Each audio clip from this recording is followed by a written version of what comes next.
Koreyada bitta aka-uka, bittasini yoshi 9da, bittasini 11da. Endi ochilishga tayyor bo'lib turgan suv maydonchasiga kirib, jannatga ketishibdi. Bismillah. Yoshi atiga 9 va 11 yoshida. Yo'q, u yerda cho'kishmagan. U yerni basseyni где-то 23-24 sm bo'lgan xolos, shunchaki suv maydonchasi, suv bilan hozir issiq havo. Koreyada suv maydonchalari ko'payib ketgan, akvaparklar ko'payib ketgan. Shunaqa kichkina akvaparkga o'xshagan joy edi, lekin hali ochilmagan. O'sha yerga kirib, kichkina aniqada 23 sm li joyda suv o'ynashgan, suvga kirgan va o'sha zahotiyoq jannatga ketgan.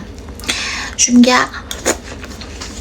ekspertiza aytayapti ekan, to'q urgandi bularni va o'sha yangilik chiqqandan keyin ko'plab bog'chalarda akvaparkka boradigan planlarini olib tashlabdi.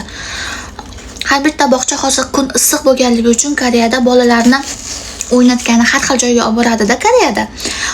O'sha yangilik chiqishigayoq ko'plab bog'chalarda akvaparkka yoki suv o'ynagani borish atmena bo'ldi. Shunaqa gaplar.